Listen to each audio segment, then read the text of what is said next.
No update. No, just felt a little something in her groin, so we'll get it evaluated and see what happens from there. Caitlin Clark did more than simply hobble off the court. She started crying. You're completely mistaken if you believe this was just another game. Walks down to the end of the court. You can tell that she's in pain. You can tell that there's something wrong. She goes to the, what's it called, like stanchion or whatever, the thing that holds up the basketball hoop on the other end. She hits her head on it. She is fighting back tears and she walks straight over to the bench. Now, when she goes over to the bench, she starts crying. And I've honestly never seen Caitlin Clark cry on the court except when she lost the national championship game. She keeps it together no matter what is happening. But you could just tell that something happened on that play. And it was either the pain of it. It was either like, here we go again. It was frustration. There was more than just an injury sustained by the Connecticut Sun. Her coach, her front office, and the league all failed miserably. Are you curious about the true cause of Caitlin Clark's suffering? Let's dissect everything, because we've had enough. Let's not act as though something happened suddenly. From day one, we could see the warning flags. What did they do when Caitlin Clark suffered a quad injury during the preseason rather than providing her with the rest she needed? Returned her to Iowa for a game of exhibition. Why? PR, ticket sales, and excitement. It wasn't about health, it was about headlines. She then made things worse during the season. What took place? Yes, they did sit her for a while. But as soon as things were difficult, she was back out there repeatedly. Did anyone pause to inquire about her readiness? Or did they simply shove her back into uniform after seeing monetary signs? She is currently experiencing a groin problem after another rain injury. Is this her career's new normal? Because it seems like the Fever are okay with the way they are treating her. I want to know whether LeBron, Steph, or Luka would have to play through this, or if their team would truly defend their franchise guy. It appeared to be a harmless play. Clark created a sleek backdoor dish. That is one of her signature dishes. The audience adored it.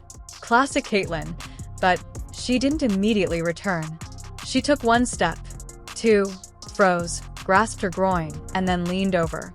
The change in energy was instantly apparent. She was clutching her hip as the camera panned. Her expression was unmistakable. Since she always did that, she tried to tough it out. However, she left after that. Nor running, nor high-fiving substitutes.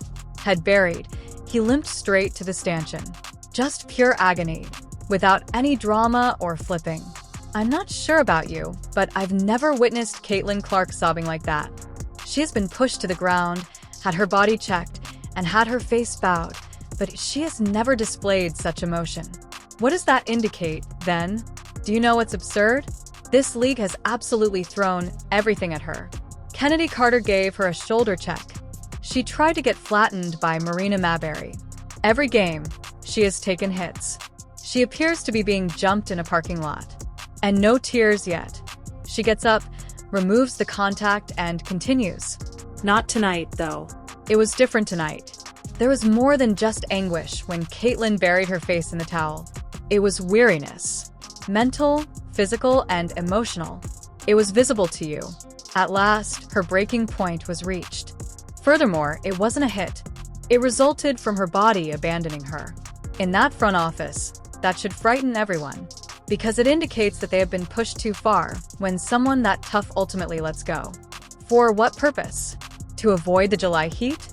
To sell out another game on the road? How much does it cost? Before the All-Star break, you don't run your starlet into the ground and expect her to remain silent forever. When Clark was sitting there sobbing, what do you suppose she was thinking? Do you believe she is beginning to doubt everything? The referees arrived just when you think the evening could go much worse. They let Connecticut to get away with murder from the start. Clark is being hand-checked, grabbed, and held as he exits each screen. And there was no sign of the whistle. She had reached her breaking point by the third quarter. She was shouting after each missed call, as you could see. Then, as the camera pans in during a review, she turns to the referee and says, "Grow up. Right up." Just pure annoyance, without any filter or fear. Is she to blame? This is nothing new. Since the first game, she has been the object of physical defense. Tonight was different. She was no longer able to conceal her anger. To be honest, I'm relieved that someone had to say it. She has not been shielded by the referees. She finally said it herself because her coach hadn't. However, I would like to know why she is the only one defending herself. What is obscured by the confusion? Nevertheless, Caitlin Clark appeared. She finished with 14 points, 7 assists, 8 rebounds, and a box score of 21 prior to the injury. She set up her teammates, managed transitions, and planned the attack. The fever took over while she was on the ground. Connecticut filled the space when she seated. She continued to work despite all of the wounds, poor decisions, and cold shooting. She also lost her temper in the fourth quarter, just before the injury. The dagger stretch, a long three, a backdoor cut, a mid-range pull-up, free throws, and boom, boom, boom. She provided the necessary buffer for Indiana. Her body then failed her. And that is the most painful thing. She is exerting every effort to ensure the survival of this squad. And who will be there for her when she breaks? Where is the safety? Where is the responsibility? Okay, so since these rotations made no sense at all, we had to discuss Stephanie White. Clark sits for 5 minutes, plays for 4, then sits for 6. How is she meant to establish a rhythm?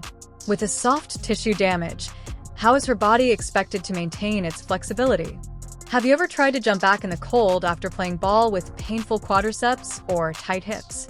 It's a catastrophe. You're a jerk. You tense up. You run the danger of getting hurt again. That's precisely what's taking place. Furthermore, White grabs her immediately after she makes a huge shot. When she scores runs, she benches her. Even though their relationship is obviously failing, she still has Clark and Ari McDonald on the floor together. What is the strategy here? Although Caitlin is being cycled like a bench rookie, you would expect that she would be treated like a franchise player. She's paying the price now, you see. How long before Clark declares, "I'm done"? Let's be honest. This is not a strategy. Panic, chaos, and despair are all present. Play Caitlin Camp Day and All-Star Weekend. Encourage her to continue. There are many people in the crowd. Insert her. The groin is still sore. Sell those tickets, then. Every choice seems hasty and reactionary. Not a single action seems to be intended for her long-term well-being. Even worse, she is being chased throughout the nation. Press, planes, and events. Since she never sleeps, how is she expected to recover? She has a tightness in her quadriceps. Despite having a groin problem, she dresses like she's 100% every night. Is the front desk even capable of handling a superstar? Or do they simply assume she won't say no? You are aware of what Stephanie White stated following the game, aren't you? In her crotch, she sensed something. We'll have it assessed. Does that sound familiar? Yes, it should. When Clark had a quad problem a few weeks ago, they stated the same thing. And you know what took place? She was absent for 10 days. The story was the same the time before that. Daily, they said. Then she disappeared, once more. How are we to think it's nothing serious when they hit us with the same line again? Let's be honest. Each and every time, Caitlin Clark has returned too early. And each time she is injured, it gets worse eventually. It's not unlucky. It's simply poor management. When injuries are handled more like a public relations issue than a medical one, this is what occurs. The supporters deserve more when your head coach responds in a robotic manner to avoid criticism rather than taking responsibility for the situation. Caitlin is worthy of more. She is not merely a player. She is the focal point, the attraction, and the cause of the attention. Furthermore, if she isn't receiving honesty, neither are we.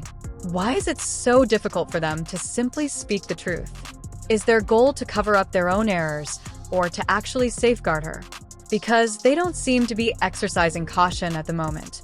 They seem to be acting irresponsibly. What do you think, then? Is Stephanie White telling the truth? Or is this merely smoke to hide yet another poor choice? Remember that technically, Indiana prevailed in this match. 85-77 was the final score. It appears sturdy on paper. 23 points were lost by Kelsey Mitchell. The painting was dominated by Natasha Howard. Off the bench, Sophie Cunningham provided valuable minutes.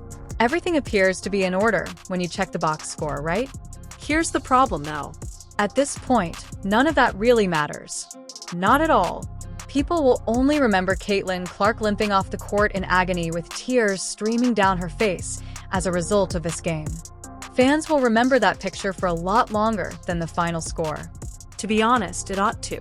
A victory is good, but how do you rejoice when your team's best player, and, to be honest, the face of the WNBA as a whole, becomes physically and emotionally distraught in front of the world? When your leader is crying, how do you enter the locker room with a smile? It should have been a celebration tonight, a boost to self-esteem before the vacation. Rather, it became a huge wake-up call. What goes on in the background in Indiana? Who is making the decisions? Why are they allowing this to occur? In a single game, coaching failure, medical failure, and leadership failure all fell apart. I'll pose the query that nobody wants to respond to. Was that victory truly worthwhile? Because it seemed like the price was much too much from where I was seated. It's actually that easy. Put her in a full-seated position. Not for a few of minutes. Not under a fictitious minute constraint. Simply sit her down. Keep her quiet for a little. No three-point competition. No all-star match. No. Tomorrow we'll see how she feels. Let the charade end. You must stop putting her out there in this manner. She has already overcome a quad injury. It's a groin problem now. What comes next? Are we anticipating an Achilles rupture or an ACL tear? Because something really serious will happen soon if you continue to push her body in this way. Give the girl some time to relax. Allow her to heal properly at last. Additionally, she could well be able to make a good comeback during the season's second half. If she hasn't already mentally checked out of this series, that is. Sincerely, if she did, would you hold her accountable? She is not being treated as a person, but rather as a product. As if she were merely a body to roll out for jersey numbers and ticket sales. She is more than that, though. Your franchise is her. She is the one who brought attention back to this league, filled venues, and smashed viewing records. So, this is the query. Are you certain that the Fever are acting in Caitlin Clark's best interests? Their actions give the impression that they are defending their company rather than their player. Don't be surprised if she finally says, "I'm done," if this continues. Don't be shocked if she leaves, because there is currently no indication that they are concerned enough to halt their actions.